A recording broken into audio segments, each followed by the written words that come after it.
Le sujet qu'on m'a demandé d'aborder, c'est violence et religion. Et évidemment, pour l'association Phil-Orient, on pense tout de suite à ce qui se passe en Syrie et dans les entours. C'est à nos yeux un sujet qui s'impose à cause de l'État islamique, bien sûr. Et c'est cela, justement, qui saute aux yeux.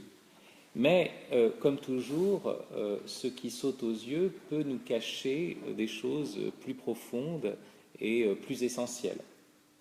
Par exemple, ce sujet s'impose pour nous à cause de la société libérale. J'y reviendrai, mais ce que je peux déjà dire, c'est que le libéralisme s'est historiquement constitué à partir d'une réponse à la question des rapports entre religion et violence. De sorte que le monde moderne, le plus laïque, comme on dit, et là même où il apparaît comme le moins religieux, est encore structuré par une certaine compréhension de la violence religieuse.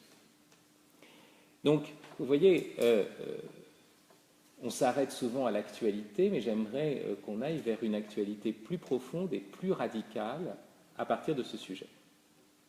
Le sujet s'impose, mais je tiens aussi à préciser que c'est un sujet très difficile. Et difficile précisément à cause de la facilité que nous pouvons avoir, d'une part, de ramener toute violence à la religion, quitte à voir dans les totalitarismes athées, dont on pourrait dire, regardez, ils n'étaient pas religieux, il n'y avait pas Dieu, mais justement, une structure formellement religieuse, avec un culte, avec une hiérarchie, etc. Donc, on pourrait dire que c'est encore une forme religieuse, que toute violence se rapporterait à une forme religieuse. C'est une thèse qu'on trouve, par exemple, chez Sloterdijk, un penseur contemporain, qui affirme que le monothéisme est intrinsèquement violent parce qu'il impose un seul Dieu et que ce pouvoir unitaire qui chasserait toute forme de pluralisme, de diversité, serait à l'origine même des totalitarismes du XXe siècle. Donc vous voyez, ça c'est une manière de dire, et c'est assez facile. Mais l'autre facilité qui nous rend justement l'abord de cette question difficile, c'est justement la facilité contraire qui, comme on l'entend dans la bouche de nombreux chrétiens, consiste à exempter rapidement la religion de toute violence. De dire que la religion est pacifique, voire même de la rapporter au pacifisme. Il y a eu des interprétations du christianisme où le christianisme était essentiellement la non-violence. On le voit chez Lanza del Vasto, par exemple, ou on le voit, par exemple, aussi dans l'évangile de Tolstoï. Le christianisme est religion de la non-violence, et donc à partir de là, c'est évident, on a un syllogisme très bref, la vraie religion est le christianisme. Or, le christianisme est une religion de paix, donc la religion conduit toujours à la paix, et c'est ce genre de syllogisme dont on nous abreuve sans cesse quand on est face à cette question. Le problème, c'est que lorsqu'on parle de la paix chrétienne, de la paix qui est le Christ, vous voyez, de quoi parle-t-on? Ça, c'est le premier point. Et cette paix ne fait-elle pas justement violence à notre confort? Une paix qui n'est pas de tout repos. Et on pourrait penser justement qu'on n'échappe pas complètement à la violence. D'ailleurs, le Christ lui-même dit qu'il vient apporter le glaive. Et vous avez ce passage, ce verset de Luc, chapitre 16, verset 16, sur lequel d'ailleurs j'ai écrit mon premier essai qui s'intitule « Et les violences s'en emparent ». Le Christ a cette parole, le royaume des cieux souffre violence et ce sont des violents qui l'emportent. Donc vous voyez, la question n'est pas aussi facile qu'on pourrait le croire. et je vais essayer de ne pas trop m'en tirer à bon compte. Le premier point, la première partie de mon propos, renvoie à ce que je pourrais appeler une certaine violence de l'intitulé. Violence et religion. Une violence que les mots, qui sont des mots généraux toujours, des mots communs, lorsqu'ils sont appliqués massivement, font subir aux choses. Les mots peuvent exercer la première violence lorsqu'on les emploie de manière massive, sans nuance, sans distinction, du fait même de l'écart qu'il y a entre le mot général, commun, qui pourrait saisir l'essence d'une chose, mais qui parfois, au contraire, noie le poisson, produit des confusions, met tout dans le même sac et opère une violence sur le réel. Et il pourrait y avoir dès lors un abus de langage, et les abus de langage sont les premiers abus de pouvoir entre nous. Ainsi, ceux qui traitent de cette question, religion et violence, exercent souvent déjà une violence sans s'en apercevoir. La première violence vient justement du mot religion.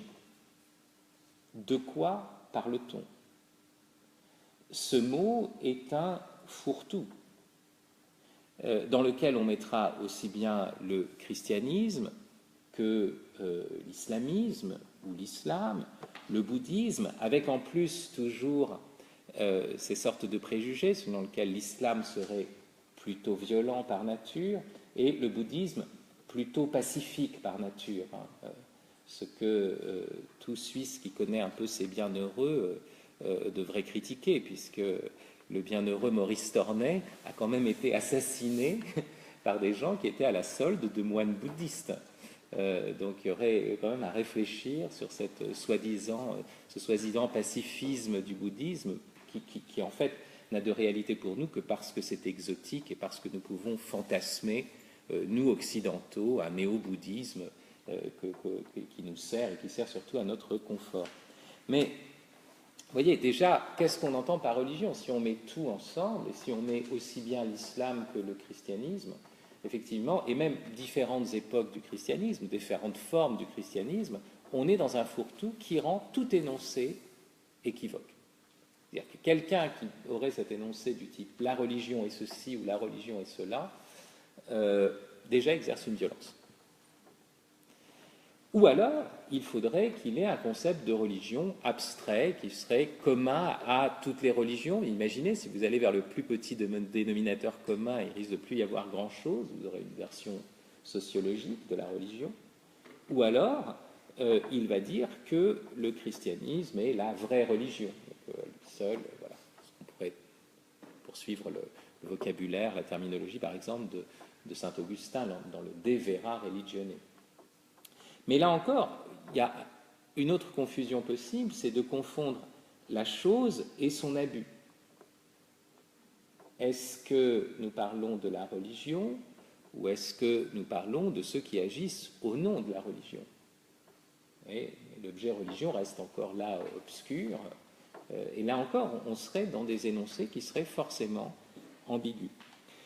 Si on devait faire un travail un peu étymologique, vous savez que religion renvoie en fait, à une triple étymologie dans toute la grande tradition.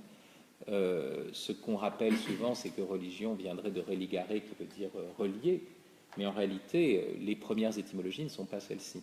La première, c'est réélire, enfin, une des premières, c'est réélire, réeligere, et là, on serait dans l'idée très intéressante que saint Augustin met en avant, c'est-à-dire qu'on commence par avoir perdu Dieu. Parce que s'il s'agit d'une réélection, c'est qu'on a arrêté de le choisir à un moment donné et qu'on doit. Donc le mot religion renverrait à l'idée que ce sont des pécheurs qui sont appelés. On commence par être pécheur. C'est très intéressant. Mais le sens premier, et celui qui est affirmé d'emblée par le grand lecteur latin qu'est Cicéron, c'est relire. La religion est une relecture. Et dès lors, vous voyez, chez les anciens, et notamment chez Cicéron, il y a une pensée d'abord de la religion où il ne s'agit pas simplement d'un acte de foi individuel. Hein, la religion, c'est une pratique sociale d'abord. Hein, c'est pas croire d'abord, c'est faire, être un homme religieux pour les anciens. Et puis la deuxième chose, c'est que la religion ne s'oppose pas à la raison ou à la science, mais à la superstition. Le propre du superstitieux, quand il parle de définir la religion, Cicéron, il l'oppose à la superstition. La superstition, c'est celle qui a, on pourrait dire, un héritage sans aucun rapport critique et qui se sert de ce qu'il a reçu sur un mode, on pourrait dire, utilitariste. Je prie en fonction de mon intérêt et notamment je prie pour que, alors le terme superstition viendrait de là, pour que mes enfants me survivent. Ce qui en soi n'est pas un péché. Saint Thomas d'Aquin rappelle d'ailleurs que ce n'est pas en soi irreligieux de prier pour que nos enfants ne meurent pas avant nous. Pas du tout. Mais si la religion se réduit à cela, il y a un problème. Vous voyez. Et on est dans un rapport utilitariste. Donc, la religion s'oppose à la superstition parce qu'elle est une relecture. C'est-à-dire qu'on ressaisit l'héritage avec sa raison, avec un recueillement personnel. Et donc vous voyez que s'il peut y avoir un abus de la religion, ce serait toujours de la tirer vers la superstition, mais déjà on pourrait dire qu'il peut y avoir une certaine forme de violence qui apparaît dès lors que la religion n'est plus pensée comme relecture. C'est-à-dire en dehors de toute raison, mais aussi en dehors de toute pratique, on pourrait dire, sociale. C'est un peu ce que disait Noémie tout à l'heure. Imaginez une conception de la religion qui serait en dehors de la culture. Et c'est hélas ce que nous connaissons aujourd'hui à travers divers mouvements de renouveau très spiritualistes, où c'est le rapport à Dieu, mais ce rapport à Dieu n'a rien à voir avec l'économie, la pratique de la culture. D'abord, cultiver le sol, la terre, qu'est-ce qu'on fait? Est-ce que ça a un rapport ou pas? Ou est-ce que c'est simplement dans une sphère éthérée? Et puis aussi ce qu'on appelle la culture dans un sens secondaire, je le rappelle, qui n'est pas la culture de la terre, mais la culture de l'âme, et donc toute la dimension de la philosophie, de la littérature, de la poésie, des arts, etc. Et puis aussi la dimension d'une vraie politique qui est liée à une culture, on pourrait dire, de la discussion. La recherche du bien dans la discussion. Donc vous voyez, si la religion est prise comme un pur spiritualisme, comme une entité exculturée, vous voyez, forcément elle apparaît comme violence, mais c'est un abus. C'est un abus. Elle exerce une violence parce qu'elle va essayer de résoudre les problèmes humains de manière sur un mode utilitariste et à un niveau qui ne considère pas toutes les dimensions de l'homme. Voilà pour le terme religion. Donc, vous voyez, on est face à un terme qui, dans sa généralité, dans son ambiguïté même, dans l'acception courante auquel on l'utilise, eh bien, aboutit à une forme de violence et noie le sujet. Mais il y a le mot violence aussi, lui-même.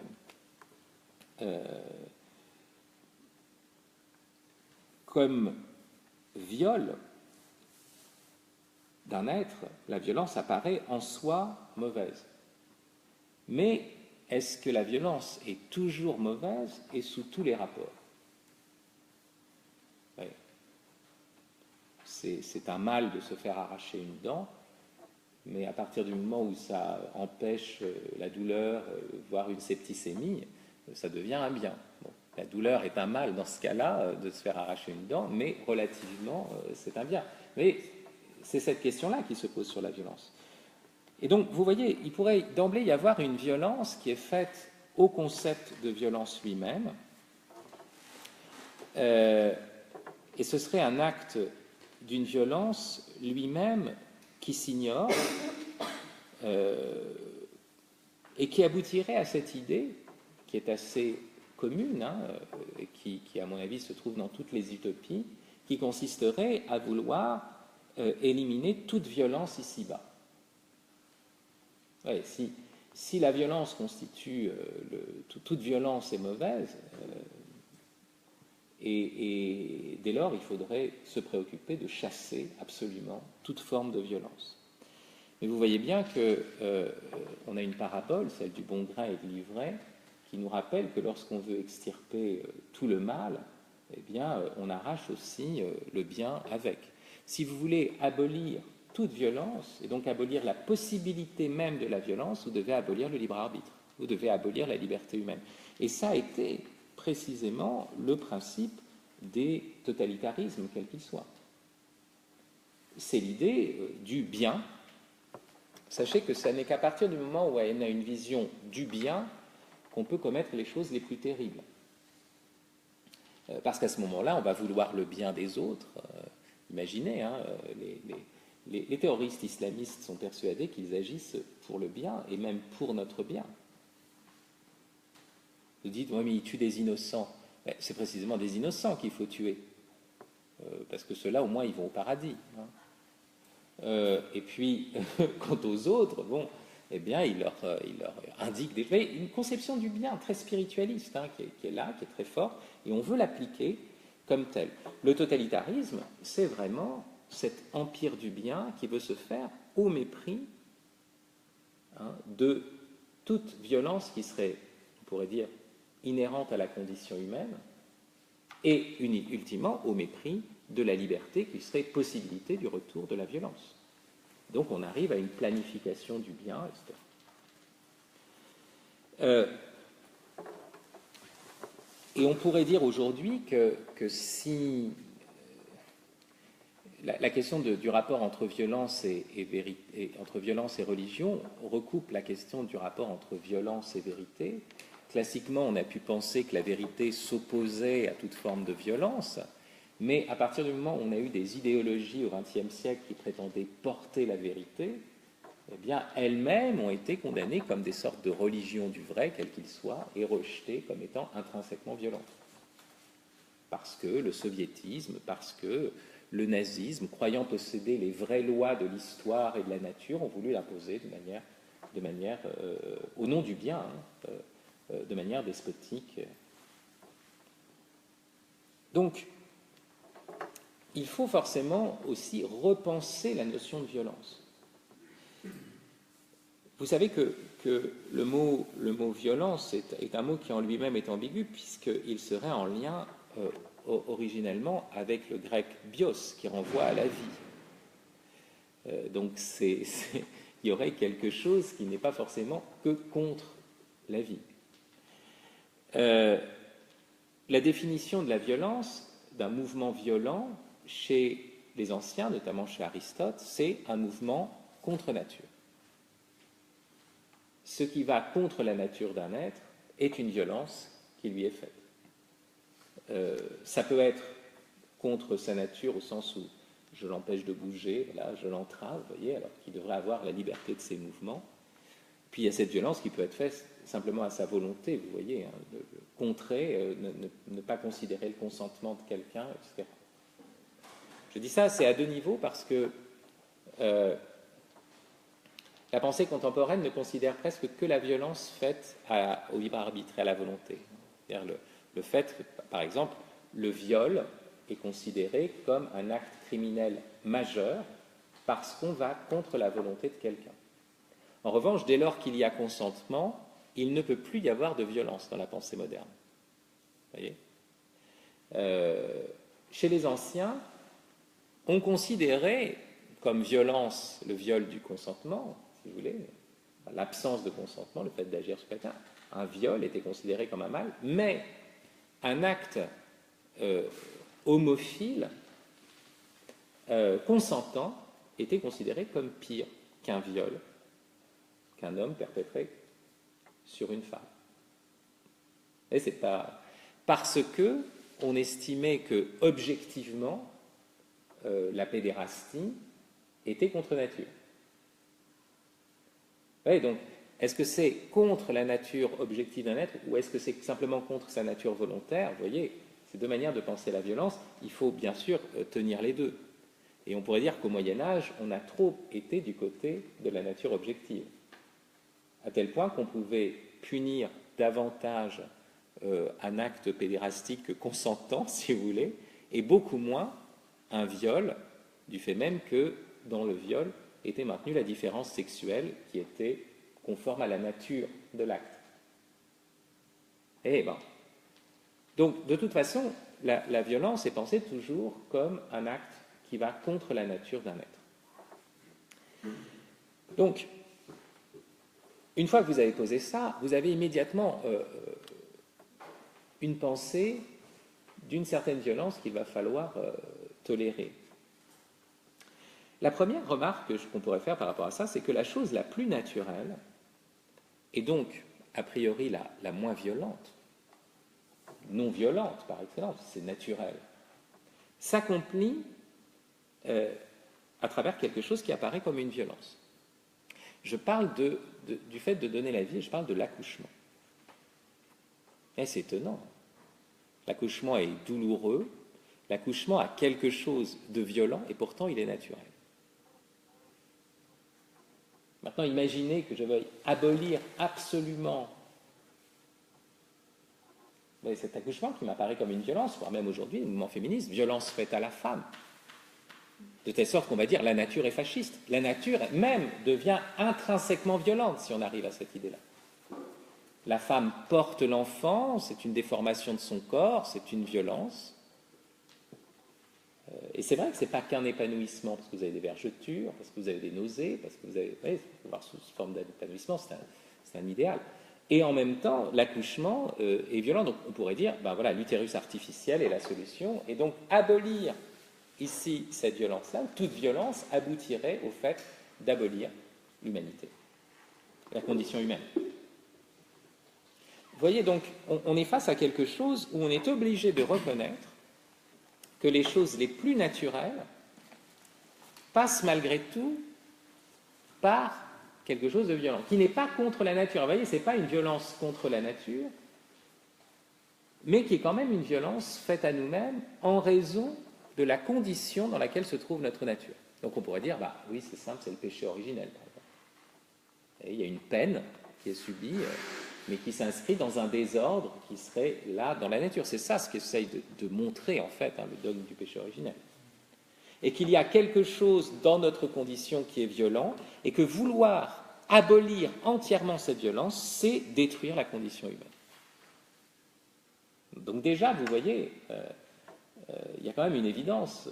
Il faut penser aussi une certaine violence qui n'est pas contre nature, et donc qui n'est pas violence au sens strict, mais qui malgré tout agit sur nous et qu'il faut accepter. Le deuxième point, c'est, toujours par rapport à la violence, vous prenez l'acte d'ouvrir une gorge, un égorgement. Bon, il y a des circonstances où il s'agit d'un bienfait. Je ne parle pas du fantasme des adolescents engagés par Daesh. Je parle par exemple d'une trachéotomie thérapeutique. Quelqu'un vous ouvre la gorge voilà, pour vous rendre la respiration, pour vous enlever une tumeur. Et là, on est dans une situation où il y a de fait une certaine violence. Ouvrir la gorge de quelqu'un, ça n'a rien de naturel. Ça n'a rien de naturel. C'est une violence faite à son organisme. Mais c'est une violence qui cherche à contrer une violence antérieure. Et qui cherche ultimement à rétablir un mouvement naturel qui est entravé par cette violence antérieure. Donc vous voyez, si on considère qu'il y a une violence qui est déjà là, et qui entrave le développement de notre nature, à ce moment-là, il peut y avoir une certaine violence qui est normale, qui vient s'exercer pour libérer les forces de la nature qui sont entravées, qui sont endiguées par cet obstacle. Vous voyez ?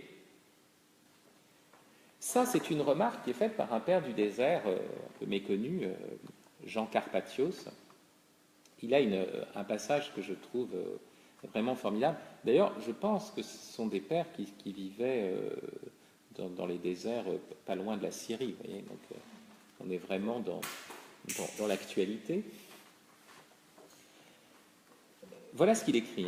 Comment pourrions-nous vaincre le péché quand il s'est déjà emparé de nous? La violence est nécessaire.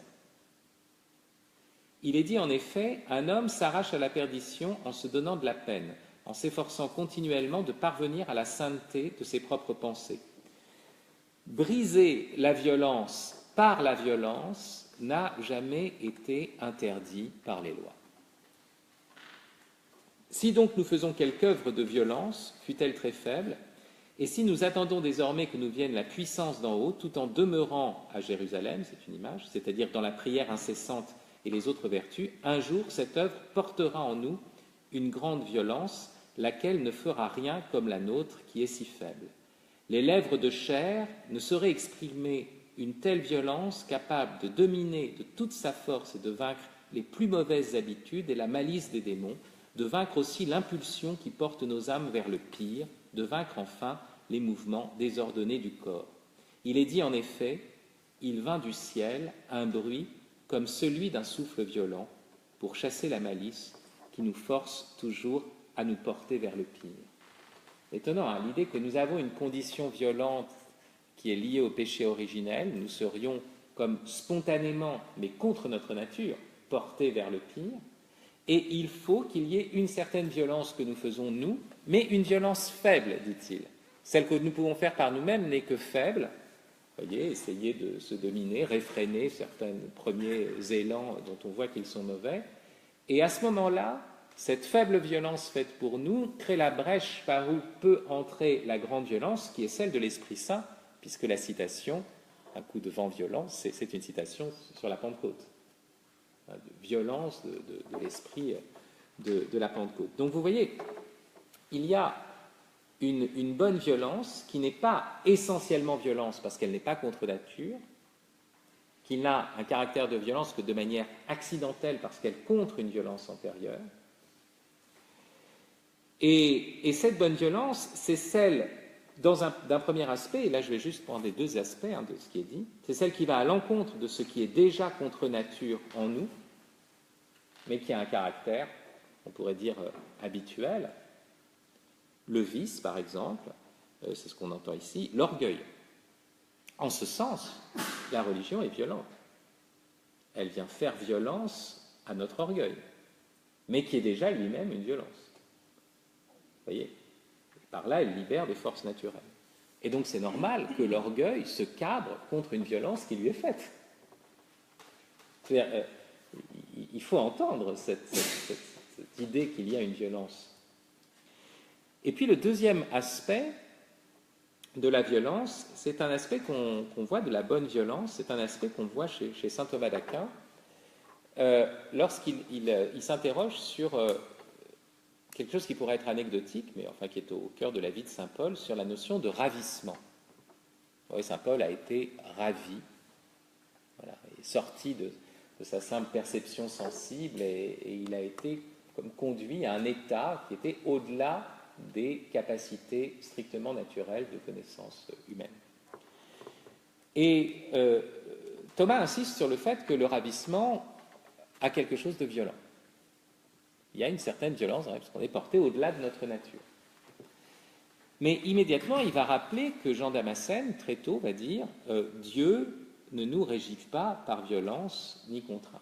Cette idée que Dieu est absolument non violent et que même être ravi de telle sorte que l'on est au-delà des capacités de notre nature, mais en rapport avec Dieu, ça n'est pas une violence.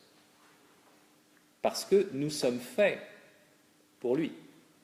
Il y a un désir naturel de voir Dieu, de telle sorte que quand la grâce advient, quand le surnaturel advient, il n'est pas une violence, il est au-delà de la nature, mais il ne vient pas faire violence à la nature. Il vient faire violence à tout ce qui corrompt cette nature, c'est le premier temps que je dis, et en même temps, il vient libérer quelque chose qui est le plus profond dans la nature, la source même de la nature, parce que c'est le même Dieu qui est à la source de la nature et à la source de la grâce. C'est-à-dire que la grâce n'est pas non plus une cerise sur le gâteau, vous voyez, qui laissera intacte, ça vient vraiment depuis les plus grandes profondeurs de la nature, même si ça dépasse notre nature. Et donc, vous voyez, ça n'est pas violent dans ce sens-là, le fait qu'on est conduit vers Dieu. Mais Thomas d'Aquin va faire une distinction assez extraordinaire. Il dit il faut distinguer la violence quant au but et la violence quant au mode. Quant au but, il n'y a pas de violence dans un ravissement. Mais quant au mode, il y a quelque chose qui est une certaine violence.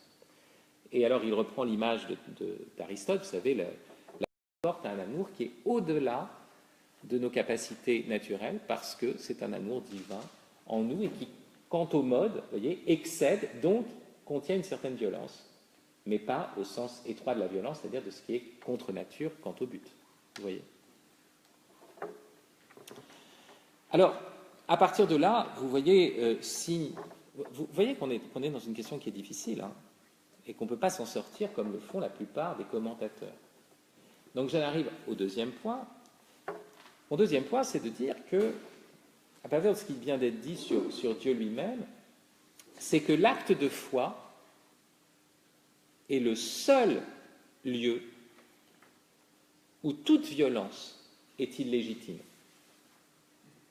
Le seul lieu. Vous savez que on parle souvent de liberté religieuse. Et on pense souvent à la liberté religieuse, c'est-à-dire la capacité à adhérer librement à une religion et à pratiquer librement le culte, comme un cas particulier de la liberté, en général. Ce que je pense, c'est que la liberté religieuse est le lieu de la liberté la plus radicale. Donc pas un cas particulier, mais le cas exemplaire et fondateur. C'est ce que l'on peut penser à partir de la lecture, bien sûr, vous savez, de Dignitatis Humanae, ce texte du Concile, cette déclaration du Concile Vatican II sur la liberté religieuse. C'est un texte formidable et celui qui a sans doute le mieux commenté ce texte, me semble-t-il, enfin c'est quelqu'un qui a longtemps enseigné ici, c'est le père Georges Cotier, cardinal Cotier, qui a beaucoup écrit sur cette question-là. Et je vous lis juste ce passage, juste une remarque, ça n'est pas tout d'un coup une découverte tardive de l'Église, hein, la liberté religieuse. Si vous regardez les textes de Grégoire le Grand, de Nicolas Ier au Bulgare, la lettre de Nicolas Ier au Bulgare, les papes n'ont cessé de dire qu'on ne pouvait jamais forcer quelqu'un à la conversion. Et que toute contrainte était... Et vous voyez, Grégoire le Grand a dû prendre des décisions contre ceux qui allaient dans les synagogues et qui faisaient des violences aux Juifs. Et il disait non, vous devez dialoguer avec eux, vous devez leur montrer la vérité de la foi par des raisons, mais pas de violence physique.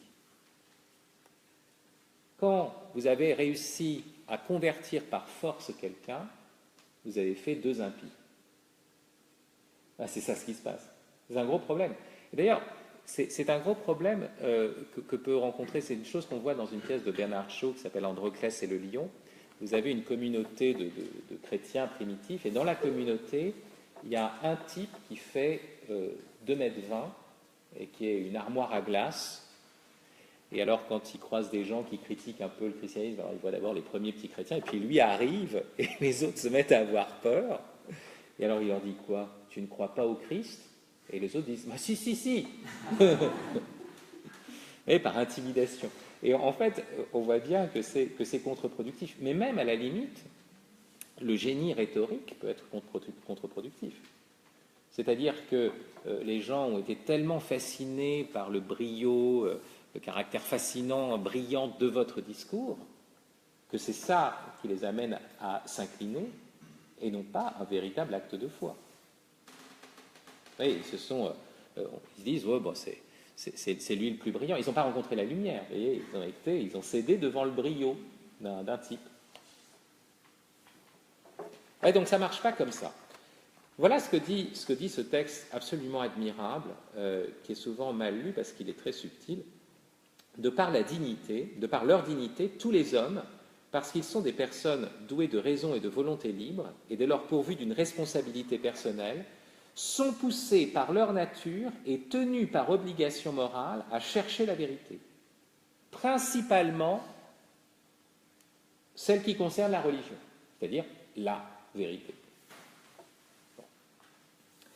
Ils sont tenus aussi d'adhérer à la vérité quand ils l'ont connue et d'ordonner toute leur vie selon les exigences de cette vérité. Vous avez un texte sur la liberté qui commence par une obligation et par le fait qu'on est tenu d'adhérer une fois qu'on connaît. Vous voyez, c'est quand même étonnant. Mais les hommes ne peuvent satisfaire à cette obligation de manière conforme à leur nature s'ils ne jouissent pas de la liberté psychologique et aussi s'ils sont contraints extérieurement. Et deux possibilités de contraintes, extérieures, physiques, mais aussi contraintes intérieures par des formes de séduction, de contraintes psychologiques. Ce n'est donc pas une disposition, écoutez ce passage admirable, qui est un des lieux des conflits avec certains traditionalistes, qui ont cru que finalement c'était l'appel à chacun sa vérité, et donc, mais non, ce n'est donc pas sur une disposition subjective de la personne, mais sur sa nature qu'est fondé le droit à la liberté religieuse. Autrement dit, il y a un dynamisme de la nature qui nous fait rechercher la vérité. C'est un élan naturel vers la vérité, qui est d'abord chez l'homme, et c'est cela qui est à promouvoir, à renforcer, et on peut même, sous un certain rapport, et on le voit bien avec les petits-enfants, par exemple, ils jouent qu'à des jeux vidéo, etc., on peut leur donner des punitions, donc exercer une certaine contrainte au niveau mondial pour, vous voyez, chasser ce qui entrave cet élan de la recherche de la vérité. C'est normal.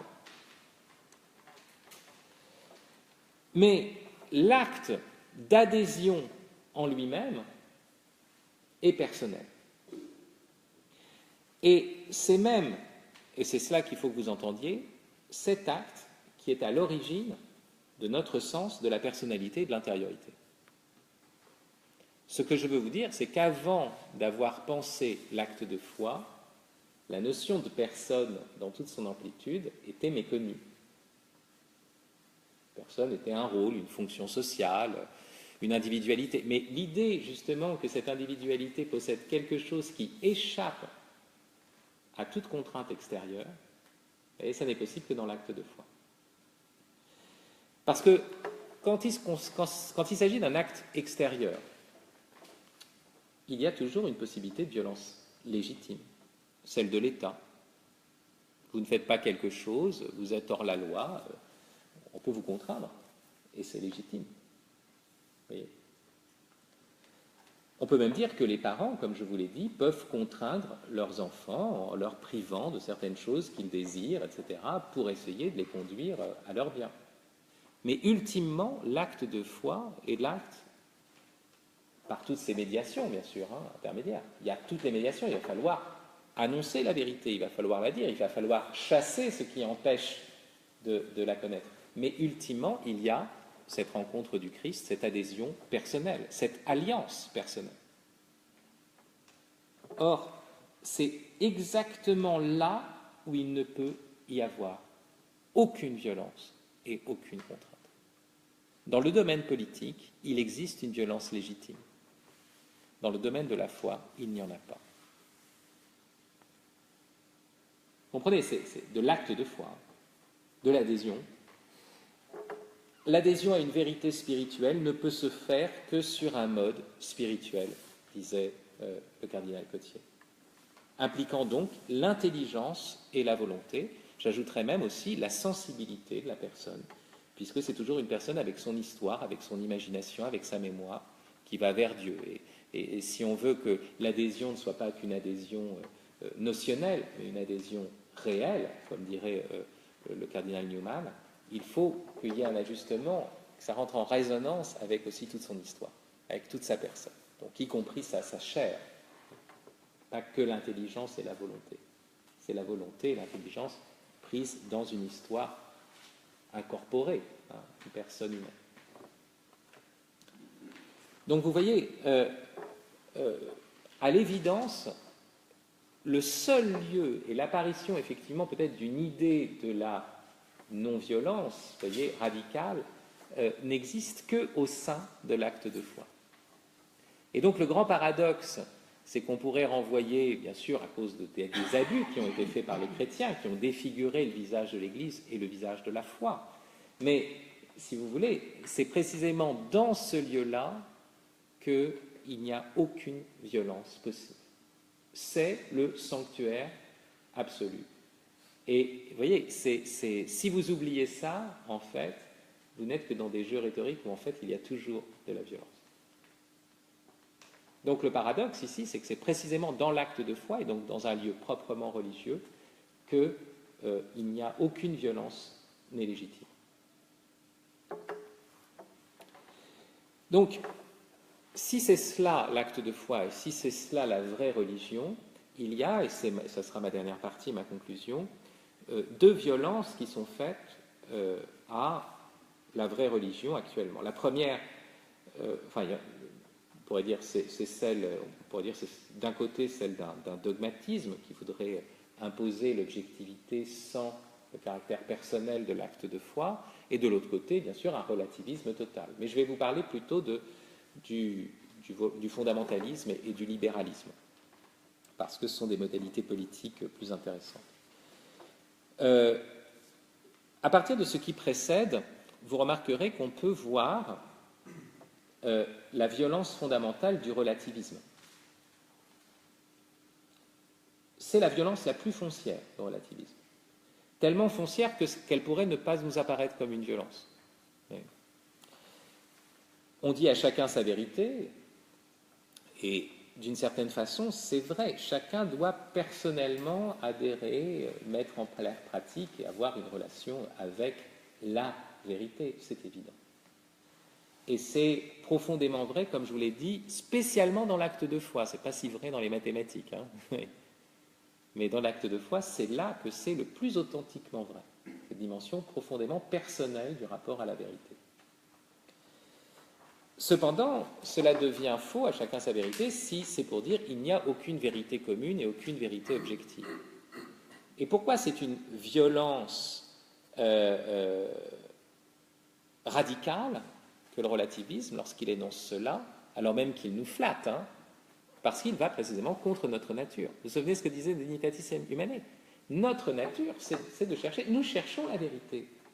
L'intelligence, dans sa naïveté, et vous le voyez chez le petit enfant, demande pourquoi, c'est quoi, attend d'avoir les raisons des choses.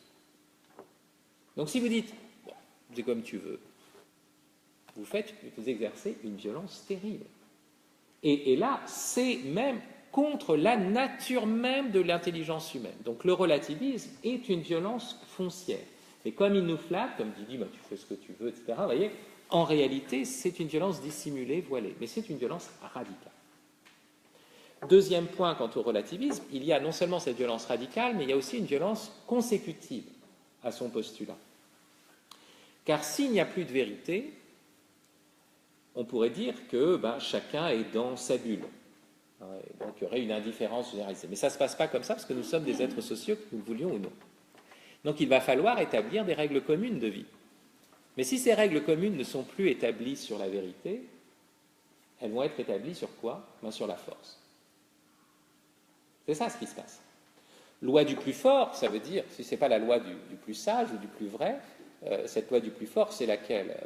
Ça peut être la loi de la majorité, ça peut être la force, ce n'est pas forcément la loi des armes ou du tyran, ça peut être la loi de l'argent, ça peut être la loi de tel ou tel monopole, quel qu'il soit, qui va s'imposer.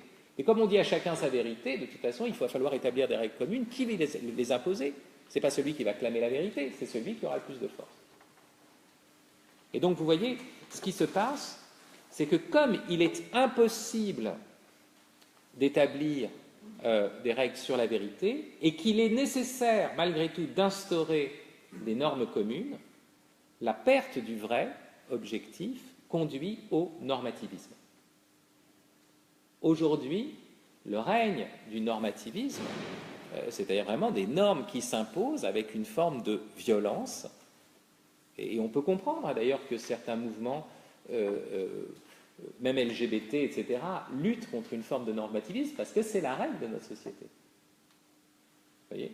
L'hétérosexualité, par exemple, est une norme, c'est la règle naturelle. L'hétérosexualité, c'est la forme la plus extrême de l'homosexualité. Parce que vous avez la sexualité, vous voyez, un homme, une femme qui ont qui établissent une famille, qui ont des enfants, qui implique une économie. Voilà. Ça, c'est la sexualité. L'économie, d'ailleurs, c'est le lieu même, l'oikos, c'est le lieu même du déploiement de la sexualité. Mais si le but, c'est de dire, moi, je prends du plaisir avec des femmes, si c'est ça ce que vous dites, ou c'est la passion amoureuse simplement avec une femme, vous êtes dans un romantisme où voilà, un individu est amoureux d'un autre individu. L'ouverture à la fécondité, l'ouverture à l'économie, l'ouverture à la famille n'existe plus. Donc on dira, vous êtes hétérosexuel, vous préférez les femmes. Mais vous êtes sur la modalité la plus profondément homosexuelle. Pour moi, l'hétérosexualité, c'est-à-dire je vais bien et puis je suis meilleur que les homos parce que je préfère les femmes, moi, et je couche avec des femmes, c'est terrible. C'est terrible. Parce que d'emblée, la notion même, l'essence même de la sexualité est biaisée. Elle n'est pas fondée que sur la différence sexuelle, mais sur la différence sexuelle qui est ouverture à la famille. Et d'ailleurs, pas simplement à la famille qu'on constitue soi-même avec les enfants, mais aussi à la belle famille, c'est-à-dire à l'ouverture à la famille de la femme, parce que c'est une chose aussi difficile. Ça, c'est la sexualité. Donc voilà, vous voyez, il faut faire très attention. Donc quand vous voyez des gens qui ont effectivement la norme hétérosexuelle, parce que c'est une norme, ça n'a rien de naturel, ça n'a rien d'une vérité, eh bien ils vont lutter contre ça. Mais ils vont proposer une autre norme. Et c'est toujours combat de norme contre norme, avec la loi du plus fort, voire même le plus fort peut être du côté de la minorité, quand on a une idéologie où il faut... voilà, c'est très étonnant, hein, mais on est dans le normativisme. Et ça, c'est typique d'une société relativiste, c'est-à-dire qu'elle conduit à cette violence normative.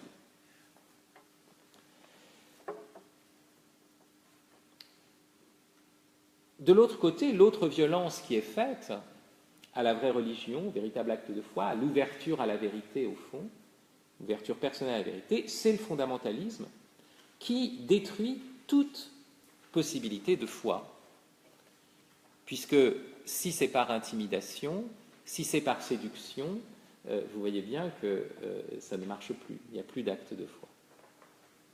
Mais si aussi c'est par dégoût du monde consumériste. Je me tourne vers la religion parce que je suis dégoûté par le monde de la consommation, parce que je suis dégoûté. Si c'est simplement cela qu'il faut, vous voyez, donc c'est une forme de contrainte encore. Ça ne suffit pas. Or, c'est souvent ce qui se passe. Hein. Les jeunes qui vont vers le djihadisme, bon, à la fois, ils y vont par ce qui est à la pointe du technocapitalisme, c'est-à-dire par des selfies, par des enrôlements qui se font au départ par Facebook, puis maintenant Telegram, puis, vous voyez, bon, et puis ils ont des images, ce sont des jeunes globalisés, déracinés, ils vont combattre en Syrie, ils vont aller à Raqqa, mais ils viennent du Boscan roumois en Normandie, vous voyez, du bocage normand, aucun rapport. Ou alors ils ont une famille musulmane, mais qui vient d'Afrique du Nord, qui a voilà, ses traditions, et c'est aucun rapport avec la tradition familiale, vous voyez, c'est un islamisme globalisé. Donc on est dans la logique technocapitaliste. Et en plus, c'est financé par le pétrole, c'est avec des armes qui sont des armes internationales, et puis on achète sa nourriture qu'on ne produit pas, parce qu'il n'y a pas de champs, il n'y a pas d'agriculture à Raqqa, en dollars. Dans des magasins, on bouffe la même nourriture industrielle que tout le monde, hein. Et en même temps, il est vrai qu'il y a ce désir d'héroïcité, de choses qui semblent être complètement étouffées dans le monde. Vous voyez, il y a une réaction. Et ça ne suffit pas. Vous voyez, c'est encore quelque chose qui ne suffit pas à ce qu'il y ait un acte de foi. Donc ce fondamentalisme... Alors je voudrais juste vous expliquer, pour conclure, vraiment la Constitution, et je reviens à cette question du libéralisme. Vous savez que la théorie libérale, d'abord qui est une théorie politique, avant d'être une théorie économique, mais qui va conduire immédiatement à une théorie économique, vous allez voir pourquoi, apparaît avec la réforme protestante et avec les guerres de religion. Il y avait, pour commencer, si vous voulez, une unité confessionnelle au niveau de l'État. Et donc, le roi très chrétien était un roi catholique, mais voilà que tout d'un coup, certains ne reconnaissent plus le bien catholique. Et donc, il va y avoir une pluralité dans la société et des conflits. Et si on dit, ben non, l'État et l'appartenance à la cité est confessionnelle, soit les protestants acceptent d'être dans des ghettos, comme les juifs, à la limite, à l'époque, soit il faut les éliminer. Donc, la grande question, ça a été de constituer une société plurielle, où on n'avait pas la même définition du bien. Comment faire? Oui, c'est ça la grande question. Et cette question, aujourd'hui, avec le néolibéralisme, se renforce du fait qu'on a des sociétés encore plus diversifiées, on pourrait dire, mais aussi, face à l'islamisme, vous voyez, la réaction, c'est de dire, ah ben non, plus de libéralisme, plus de... Vous voyez, ne parlons pas de questions religieuses dans l'espace public. Donc, ce que vous devez comprendre, c'est que la conception moderne du politique, comme ajustement d'une société plurielle, s'est fait par exclusion du religieux qui était cause de conflit au moment des guerres de religion. Et donc le monde moderne se constitue à partir de cela. Et quelle est la solution que va trouver le monde moderne? C'est une solution que vous connaissez tous. Ceux qui font du commerce ne se font pas la guerre. Donc la seule manière de créer du lien social en dehors de toute conception du bien, de toute forme de communion religieuse, c'est le commerce. Ça aboutit d'ailleurs à cette situation très paradoxale que l'Europe s'est constituée comme ça, hein, l'Union européenne, communauté du charbon et de l'acier, nous allons faire du commerce ensemble, et même spécialement le commerce qui consiste à fabriquer des armes, enfin, voilà, les matériaux qui sont... Donc, à partir de là, nous allons créer l'unité. Et c'est une idée très intelligente. Mais si ça n'est plus que cela, bon, quelle est l'identité de l'Europe? De l'autre côté, c'est aussi le grand paradoxe de nos liens avec les Émirats arabes. C'est-à-dire, ceux-là même qui sont à l'opposé de ce qu'on prétend être les valeurs républicaines, chez qui il n'y a aucune liberté de la presse, aucune liberté religieuse, nous traitons avec eux, nous allons leur serrer la main parce que nous faisons du commerce avec eux. On n'a pas la même conception du bien, mais on peut faire du commerce, surtout autour du pétrole. Alors, c'est la notion qu'on trouve chez beaucoup d'auteurs, hein, mais il y a des passages magnifiques. C'est un des grands penseurs de cela, c'est chez Montesquieu, dans l'Esprit des lois. Vous savez, le doux commerce. Le commerce implique, voyez, l'abolition de la violence, parce qu'il y a abolition des questions de vérité, finalement, et qu'il ne reste plus que les échanges commerciaux. C'est ça la force du commerce. Vous pouvez vous dire, comment ça se fait qu'on est dans une société libérale où l'économie, ce qu'on appelle l'économie, en fait, le règne de la marchandise, gagne tout, précisément pour éviter le débat qui risque de s'envenimer ou d'être violent autour de la vérité. Montesquieu a cette phrase extraordinaire, hein, « L'effet naturel du commerce est de porter à la paix. Deux nations qui négocient ensemble se rendent réciproquement dépendantes. Ils ont chacun des intérêts. Et donc cette dépendance, du point de vue matériel, fait qu'on met de côté les questions spirituelles, les questions morales, et il y a la paix. Vous voyez, donc c'est la paix, mais à quel prix? La question, elle est là. Enfin, c'est la paix par les prix, on pourrait dire même. Mais c'est ça qui est très problématique. Et ce qui est génial, c'est que Montesquieu voit justement le problème que cela pose. Parce que souvent, on voit que cette partie-là de la citation de Montesquieu. Mais juste après, Montesquieu dit « Mais si l'esprit de commerce unit les nations, il n'unit pas de même les particuliers. » Donc les nations ne vont plus se faire la guerre, mais les particuliers, dit-il, vont finir, à travers l'esprit de commerce, par faire trafic même des vertus morales. Donc c'est très intéressant, il n'y a plus de guerre entre les nations, mais il y a une sorte de décomposition morale des particuliers. Il le dit, Montesquieu. Il n'articule pas très bien les deux ensemble, Et à la fin, on a des individus libres, les nations disparaissent dans un immense marché mondial, vous voyez, qui serait le lieu de la paix. Et vous voyez, donc, on peut faire trois remarques à ce sujet pour conclure. On est sorti du paradigme du bien et du paradigme religieux pour lui substituer le paradigme du commerce. Et le monde libéral contemporain est entièrement constitué, structuré par la question de la violence religieuse et une certaine interprétation de cette violence comme étant irréductible. Et donc, on évite les questions religieuses pour éviter la guerre civile et même pour éviter maintenant les guerres internationales. Et donc, on va serrer la main des rois saoudiens qui sont wahhabites, qui sont ceux qui même financent le terrorisme international. Oui, mais bon, voilà, le doux commerce. On arrive à des paradoxes étonnants. Ou alors, on a une Union européenne qui se vante d'être une union de 500 millions de consommateurs. Voilà, c'est beau. La paix, c'est le consumérisme. Et vous voyez, à partir de là, la question de la justice ne se pose plus, ou la justice n'est plus pensée qu'en termes d'ajustement. Vous voyez, comme un mécanisme de force contraire qu'on viendrait équilibrer. C'est un ajustement du marché. Mais, vous voyez, la violence après du marché apparaît, puisque c'est une violence où l'ajustement l'emporte sur la justice, et où même la question religieuse est systématiquement évincée par crainte de la violence.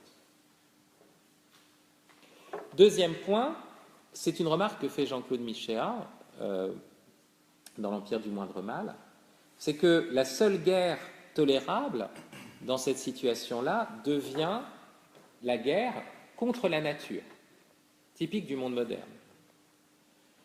La seule guerre qui demeurera convenable dans un tel dispositif philosophique est la guerre de l'homme contre la nature conduite avec les armes de la science et de la technologie. Guerre de substitution dont les modernes vont précisément attendre qu'elle détourne vers le travail et l'industrie la plus grande partie des énergies jusque-là consacrées à la guerre de l'homme contre l'homme. Et l'idée, c'est que la notion de progrès technologique est aussi liée à cette éviction de la violence religieuse, puisque l'idée, c'est que tu es peut-être musulman, je suis peut-être catholique, tu es peut-être protestant, etc., mais nous sommes tous ensemble du côté du progrès technologique, qui lui est neutre. Tous ensemble du côté d'un progrès technologique plutôt que d'un progrès moral. Parce que si on commence à parler de progrès moral, je dois réintroduire la question du bien et je dois réintroduire donc ce qui fâche. Mais vous voyez qu'on a atteint un tel degré qu'on arrive à la crise écologique et même à la crise anthropologique actuelle, puisqu'on pourrait aller dans l'ordre du progrès technologique avec une extinction de l'humain, passage au transhumain. Vous voyez, cette question de violence et religion est une question fondamentale parce qu'elle structure vraiment le monde contemporain. Et le troisième point, c'est une conséquence anthropologique majeure de cette manière de voir, c'est que, et ça c'est une remarque qui est faite par beaucoup de penseurs du libéralisme, nous sommes la seule société moderne, libérale, où la finalité de l'homme est la conservation de soi. Et où même la conservation de soi l'emporte sur le sacrifice de soi. Dans toutes les sociétés traditionnelles, un grand homme, c'est quelqu'un qui s'est sacrifié pour un bien plus grand. Dans une société moderne, un grand homme, c'est celui qui a pu accumuler le plus de capital, donc qui s'est conservé, et qui a conservé le maximum. On est dans ce que certains philosophes appellent une ontologie bourgeoise. C'est-à-dire une conception de l'être où l'être est non pas pour l'acte, non pas pour la donation, non pas pour une forme où le don de la vie éventuellement passe par le sacrifice, faire le sacré, c'est ça le sacrifice, mais où il s'agit toujours de tirer son épingle du jeu et de se conserver. Vous savez que la philosophie politique chez Hobbes, le politique ne se constitue pas par rapport au bien commun, mais par rapport à la fuite devant un mal commun ou un souverain mal qu'est la mort. Et chacun cherche à se conserver et donc constitue un pouvoir politique qui va lui assurer la sécurité pour sa propre vie. Donc c'est la conservation qui est première. Il y aurait beaucoup de choses à dire sur toute la science aussi, le principe d'inertie, où le mouvement est pensé comme définalisé et comme autoconservation du mouvement. Toute une science va en plus se développer à partir de cela, mais les progrès en fait sont dans la politique. Et la science, même avec le principe d'inertie, va venir confirmer quelque chose, mais qui est né d'abord dans le domaine politique. Or, vous voyez, c'est précisément cette ontologie bourgeoise qui suscite la réaction violente de l'ontologie djihadiste. Face à un monde de conservation de soi qui devient vide, pourquoi se conserver? Pourquoi vivre si c'est juste pour se conserver? Trimer pour conserver? Se lever le matin, se recoucher le soir, accumuler ses richesses, grossir, mincir. Et donc, face à cette logique de la conservation de soi, il y a une réaction violente de ce que j'appelle l'ontologie djihadiste, qui est celle de l'immolation de soi, en assassinant les autres. Mais vous voyez, si nous n'avons pas de raison de donner la vie, et à travers ça de donner aussi notre vie, autant se donner la mort. Et c'est ça qui fait le caractère suicidaire du monde bourgeois, que j'ai appelé comme tel, et le caractère, alors, sciemment suicidaire du djihadisme. Donc vous voyez, on a voulu évincer toute violence de type religieuse, on a assimilé la violence à la religion, on veut exclure toute réflexion, tout débat libre et bienveillant sur la vérité pour ne créer que des ajustements, mais on aboutit à ça, à une logique où chaque individu n'est là que pour se conserver, il faut ajuster différentes conservations au mieux possible, point. Mais la vie n'a plus aucun sens. Parce que ce qui fait sens, c'est ce pourquoi on est prêt à mourir. Et donc il y a une réaction, on est prêt à mourir pour n'importe quoi sur un mode violent, et en faisant violence.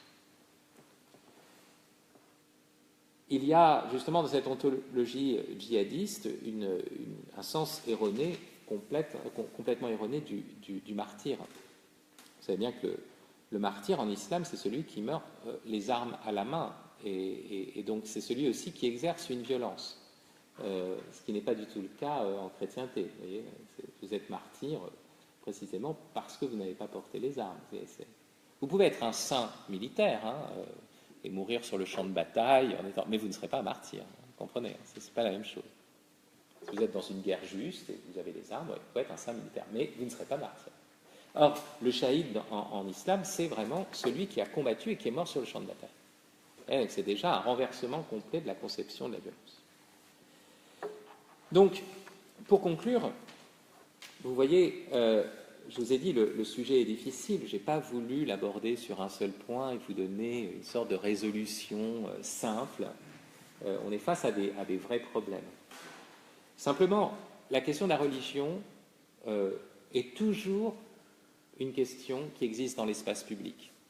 Ce n'est pas qu'elle y revient, c'est que même l'espace public moderne, qui exclut systématiquement le religieux, s'est constitué à partir de cette exclusion toujours active. Et c'est comme ça que se constitue l'espace public libéral. Donc ça, il faut en être conscient. Et donc la question que nous posons est une question fondamentale. Alors ça, c'est le point premier qu'il faut retenir. La deuxième chose, c'est que le christianisme n'est pas une religion de l'abolition de toute violence, ici-bas. Et bien sûr, il y a une violence qui est exercée, je le dis, accidentelle, qui est exercée face à notre orgueil, Il y a aussi le fait que la grâce peut nous ravir au-delà de nos capacités naturelles. Mais si on regarde profondément le mystère de la croix, on pourrait presque dire que dans le christianisme, la violence est accomplie. Alors que les hommes ne faisaient que s'entretuer et que commettre des homicides, ils ont, grâce au christianisme, si vous voulez, grâce à l'incarnation, été jusqu'au déicide. C'est pas mal quand même. Et en termes de violence, Dieu a donné prise à une radicalisation de la violence par la croix. Et face à ce mystère-là, qui vient, on peut se révolter et devenir plus violent encore. J'allais juste vous faire cette remarque. Donc, le mystère de la croix n'est pas le lieu de l'abolition de la violence, mais d'une part de son accomplissement et de son retournement. D'abord, la croix, et c'est ce qu'a très bien montré René Girard par exemple, est révélation de la violence. Elle n'abolit pas, elle manifeste cette violence qui est en nous. Et jusqu'où elle va? Jusqu'à tuer l'innocent. Pas tel ou tel innocent marqué du péché originel, non, l'innocent absolument pardon. Bien, nous allons jusque-là. Et par notre péché, nous faisons ça, chacun d'entre nous. Deuxième révélation, que cette violence n'est pas simplement le fruit d'un système, mais que nous y avons tous coopéré. Donc, vous voyez, ça c'est... Je dois découvrir cette violence en moi. Et ça, c'est terrible. C'est pour ça que je peux me révolter. C'est pour ça aussi que je peux devenir violent contre cette révélation de la violence, pour l'étouffer. Que je ne veux pas reconnaître cette violence qui est en moi. Et je redouble la violence pour ne pas reconnaître cette violence. La deuxième chose que fait le christianisme, c'est le mystère de la croix. Charles Journet a une parole extraordinaire. Il dit, le Christ a une vulnérabilité, d'une certaine façon infinie, et contre lui, donc, il laisse s'épuiser la violence. Il laisse s'épuiser le mal. Le Christ a toujours, on pourrait dire, une vulnérabilité d'avance sur tous les coups qu'on lui porte. Et donc, d'une certaine façon, au bout d'un moment, le mal s'épuise, non seulement parce que celui qui fait le mal dit « Ah, j'ai été jusque-là », et donc c'est terrible, son image qu'on voit, mais en même temps parce que, de toute façon, il est face à une victime inépuisable, si vous voulez. Et ça, c'est très mystérieux. Et c'est ça le cœur du mystère du martyr en chrétienté, c'est-à-dire vraiment laisser le mal s'épuiser de telle sorte aussi qu'il se révèle à l'agresseur. Et que celui qui nous a tués devienne notre ami de demain. C'est terrible, hein, mais ça passe par là. Et donc le troisième point, c'est cette violence de l'amour. Il y a une violence de la charité.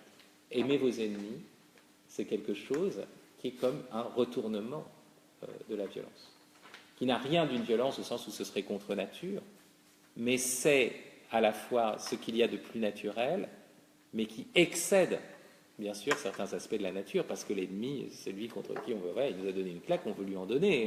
Donc, il y a quelque chose qui est une violence propre de l'amour, de la charité. Et c'est pour cela qu'on ne peut pas conclure simplement en disant que la religion n'est pas violente. Mais elle révèle la violence au sens strict et elle assume elle-même une forme de violence qui permet au sein même de notre condition terrestre, de notre condition blessée, de nous ouvrir à ce qui est la paix éternelle. Voilà.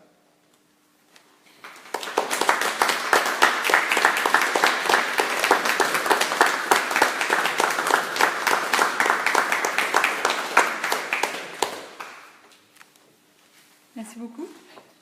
D'un sujet qui aurait pu apparaître très binaire, il a pris une sacrée dimension. Moi, en tout cas, j'en ressens avec plus de questions que de réponses, mais je pense que c'est le propre c'est le propre justement de ce qui va nous faire réfléchir, apprendre et nous élever du coup nous aussi. Si vous avez des questions maintenant en direct. Donner sa vie par amour, est-ce contraire à la nature? Non. Quant au but, non. Mais après, quant au mode, il y a quelque chose qui excède l'amour de l'ennemi, par exemple, a quelque chose où, voilà, il y a à la fois quelque chose qui est vrai. Si on l'aime, c'est parce qu'il a été créé par Dieu, parce qu'il est aussi appelé à la même grâce et à la même conversion que moi. Voilà, il est un pécheur comme moi, et il est peut-être appelé à une plus grande sainteté que moi. Donc il y a tout cet horizon-là que je sais. Mais en même temps, je suis obligé de me faire violence par rapport à ma sensibilité, par rapport à... Et quand on voit... Et ça, c'est très important parce qu'aujourd'hui, on a une conception parfois un peu niaise de la sanctification, où elle serait tellement en accord avec la nature, d'une certaine façon, que ça se ferait comme une sorte d'épanouissement, de développement, de développement personnel. Quand on lit Thérèse de Lisieux, par exemple, on voit oui, la violence qu'elle exerçait, on pourrait dire, contre certains de sa sensibilité pour pouvoir manifester l'amour qu'elle avait à l'égard de tel ou tel, qu'elle devait avoir à l'égard de telle ou telle de ses sœurs qui lui était parfaitement antipathique. Vous connaissez cette histoire de cette sœur qui dit qu'elle était la préférée de Thérèse. Et en fait, un jour, celui qui a été le confesseur de Thérèse lui a dit, vous voyez, dans l'histoire d'une âme, elle parle de cette sœur qui lui était particulièrement antipathique. Eh ben, c'est vous. Je ne sais pas s'il aurait dû le dire. Parce que, non, mais... Et on pourrait dire, Thérèse, donc, était hypocrite. Parce que, au lieu de laisser aller sa... Non, elle répondait... Donc, elle se faisait violence, et donc elle était hypocrite parce qu'elle niait ce qu'elle ressentait, ce qu'elle était par rapport à cette... Mais non, parce qu'elle rejoignait le mouvement le plus profond, qui est celui au fond de sa nature, et de l'Esprit Saint dans sa nature. Mais il y a quand même cette dimension une certaine forme de violence. Il serait plus violent encore de refuser de livrer sa vie pour la nature, en fait. Oui. Ah bah bien sûr. C'est ça la violence la plus... C'est ça, ça c'est la violence vraiment quant au but même. On est fait pour... Mais là, c'est une violence, comme je dis, c'est quant au mode, à la modalité. La modalité, à un moment, va, d'une certaine façon, ne pas concorder avec notre sensibilité. Alors que normalement, naturellement, si on n'était pas dans le péché originel, et si on n'était pas, vous voyez, il y aurait cet accord de la sensibilité et de ce que l'Esprit Saint met en nous. Mais voilà, ça arrive aussi comme ça. Je continue à ne pas bien comprendre la différence entre l'acte de foi et l'acte d'amour, l'acte de charité. Tu dis que l'acte de foi est le seul lieu où la violence est interdite parce que l'alliance personnelle exclut la violence. Mais ça, c'est aussi vrai de toute relation d'amour. Et quand tu dis qu'il y a une violence faite à la sensibilité dans l'amour de l'ennemi, mais à certains égards, il y a une violence faite à la sensibilité dans le fait de croire en un Dieu qu'on ne voit pas, en un Dieu qui parfois donne l'impression de ne pas être présent lorsqu'on souhaiterait sa présence, etc. Et donc, je continue à ne pas bien comprendre l'affirmation. L'acte de foi, seul lieu de l'interdit de la violence ou de l'impossibilité de la violence. Oui, alors, la foi, c'est une capacité extrême de la raison, mais qui n'écrase pas et qui n'humilie pas la raison. La raison, on pourrait dire, s'agenouille dévotement, puisque, comme le dit Pascal, cette phrase de Pascal qui dit la dernière démarche de la raison, c'est de reconnaître qu'il y a des choses qui dépassent la raison.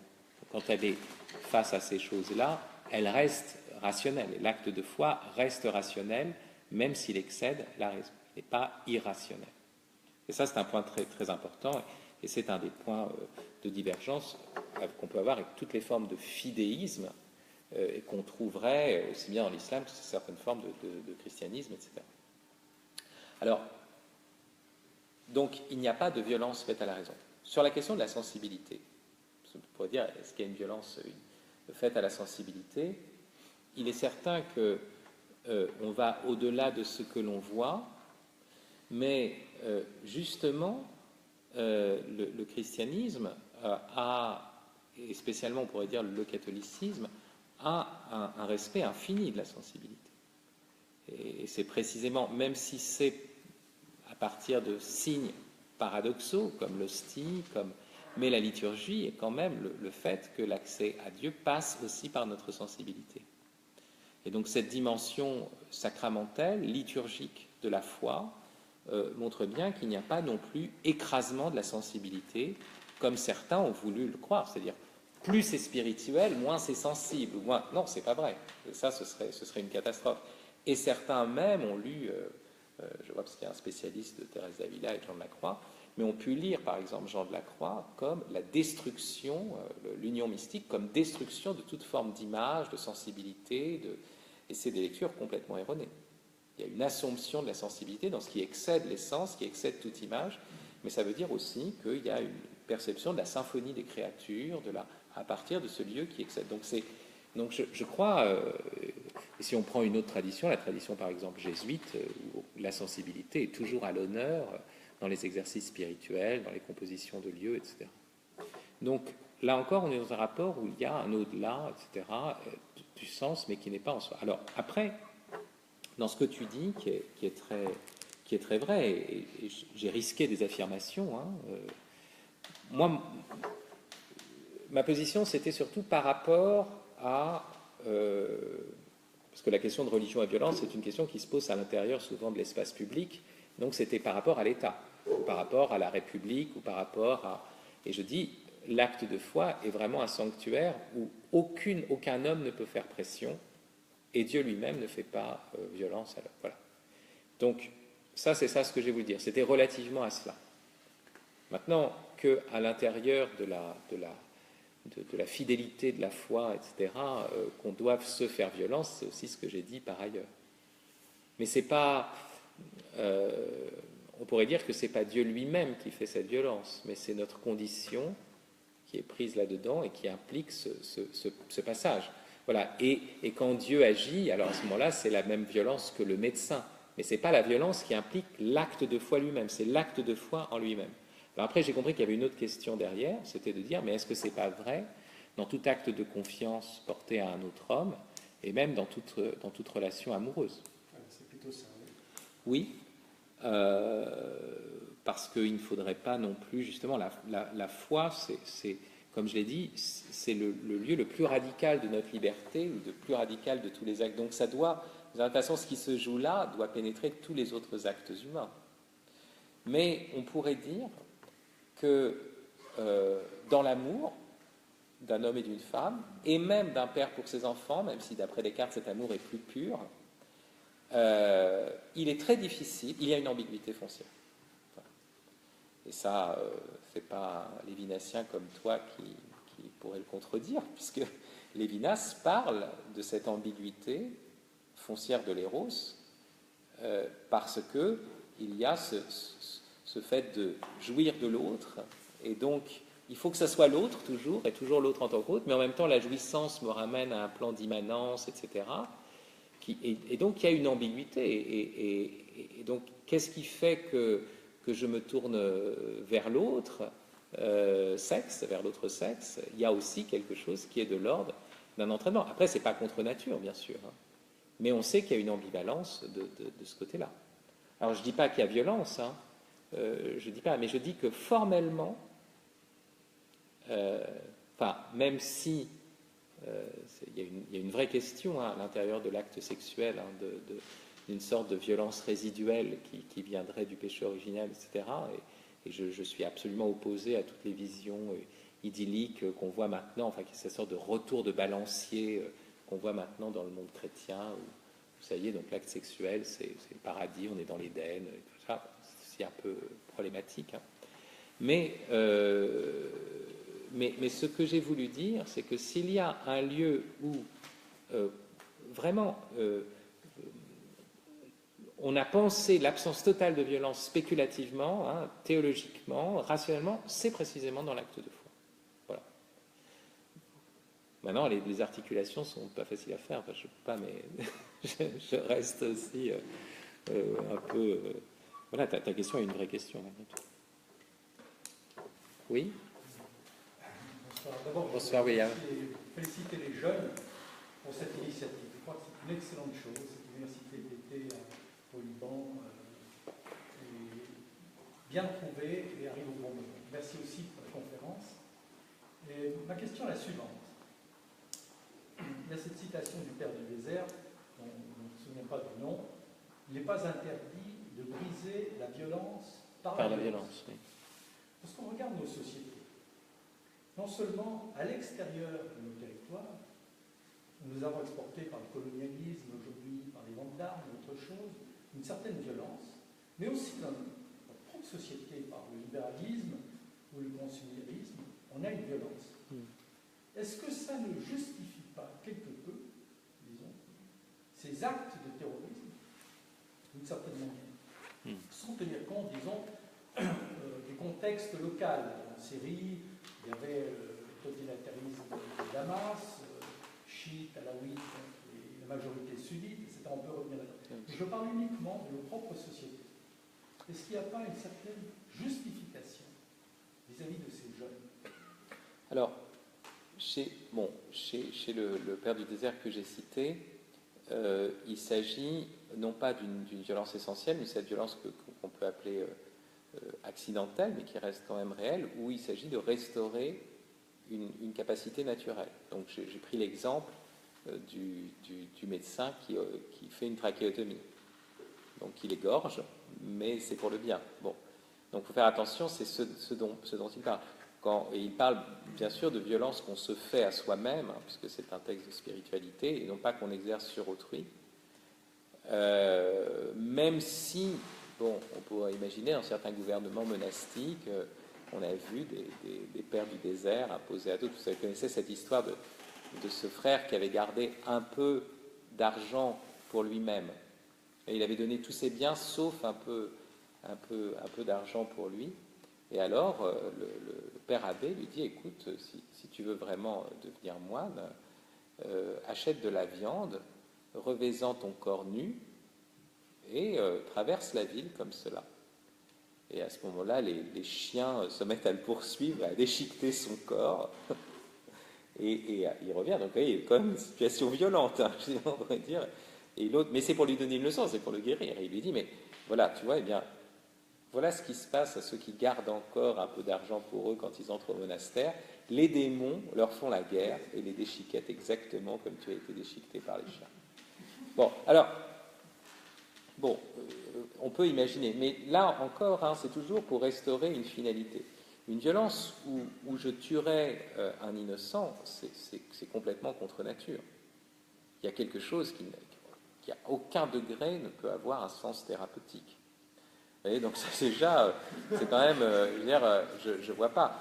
La légitime défense, là c'est un autre cas, mais il faut comprendre que la légitime défense